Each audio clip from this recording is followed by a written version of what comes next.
খবরটা স্বস্তি আনবে ক্রিকেট আঙ্গনে, ভক্তরা খুশিই হবেন। বাসায় ফিরেছেন তামিম ইকবাল। তামিম আবার সবার মাঝে ফিরে আসবেন।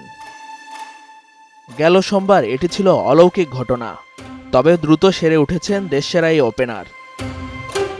রাজধানীর এভারকেয়ার হাসপাতাল থেকে আজ শুক্রবার দুপুরে নিজ বাসায় ফিরেছেন Tamim. Bangladesh cricket board BCB সূত্রে নিশ্চিত হওয়া গেছে বিষয়টি। চিকিৎসকরা অবশ্য গতকালই জানিয়েছিলেন ২-৩ দিনের মধ্যেই বাসায় ফিরতে পারবেন তামিম। উন্নত চিকিৎসার জন্য তামিম যেতে পারেন দেশের বাইরেও।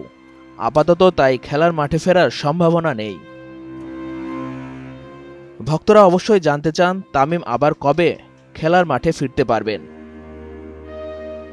এভারকেয়ার হাসপাতালের মেডিকেল বোর্ডের প্রধান অধ্যাপক শাহাবুদ্দিন তালুকদার এ প্রসঙ্গে বলেন, ক্রিকেটে তিনি ফিরবেন কিনা তা ৩-৪ মাস পর কার্ডিয়াক টিম ও ফিজিওরা বলতে পারবেন।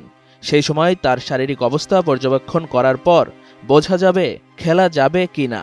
এর আগে ২৪ মার্চ হার্ট অ্যাটাক করার পরদিন নিজের ভেরিফাইড ফেসবুক পেজে এক স্ট্যাটাসে তামিম লিখেছিলেন, হৃদয়ের স্পন্দনই আমাদের বাঁচিয়ে রাখে, কিন্তু এই স্পন্দন যে ঘোষণা না দিয়েই থেমে যেতে পারে, এই কথাটা আমরা বারবার ভুলে যাই। গতকাল দিনটি শুরু করার সময় কি আমি জানতাম আমার সাথে কি হতে যাচ্ছে?